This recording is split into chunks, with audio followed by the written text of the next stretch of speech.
You won't believe this. A group of HOA enforcers stormed a 76-year-old widow's house at dawn, pounding and yelling at her door for almost 20 minutes straight. All because of some window blinds. Yeah, blinds.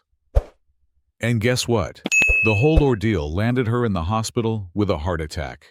I'm serious. Let me tell you what happened.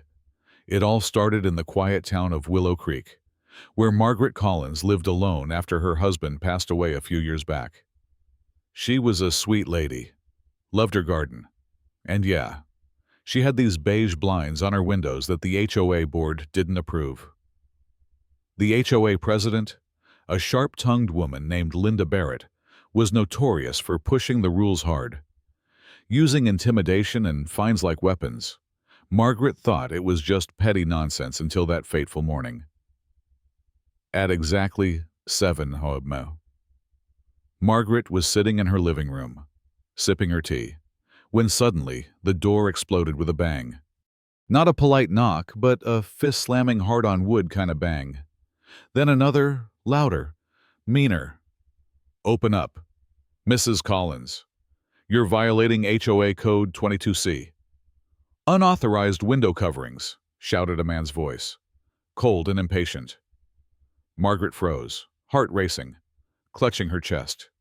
She tried to answer, but the fear made her legs weak. The pounding continued, hands, fists, even something metal scraping the door, and the voices only got louder. Accusing, mocking, threatening. Neighbors peered out, shocked to see a squad of 6 people wearing HOA jackets, clipboards in hand, treating Margaret's home like a raid.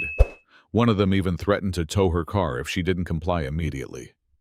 Margaret's breathing quickened, pain spreading across her chest, and she collapsed right there on the floor. Her neighbor, Mr. Daniels, called 911 while another ran to get Margaret's son, Jake, a local firefighter. When Jake arrived, his heart sank.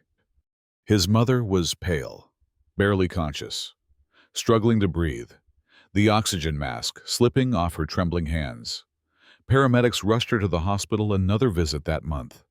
And all caused by what? The color of her blinds.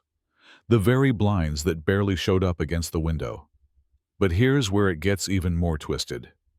Jake found out the HOA hadn't just randomly chosen his mom to harass. No. Linda Barrett and her crew had been scouting her for weeks, trying to find any excuse to strike.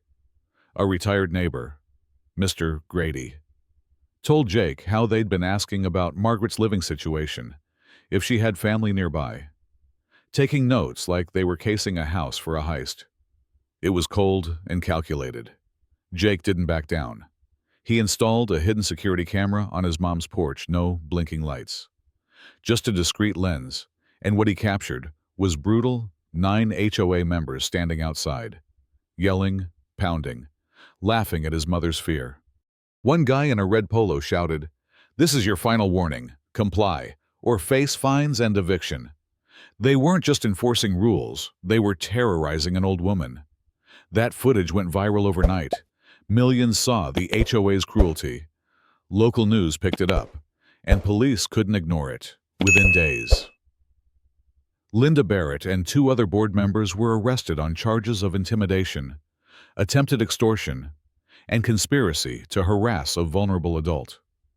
The community started coming forward, sharing their own stories of bullying and coercion. Some neighbors admitted they'd been pressured to sign false complaints or risk losing property privileges. It wasn't just Margaret. This was a system built on fear and control. The trial was packed. Margaret, fragile but dignified, sat quietly beside Jake. Linda never showed up. She had tried to flee the country but was caught at the airport. The judge didn't hold back, calling the HOA's actions calculated, cruel, and heartbreakingly ordinary.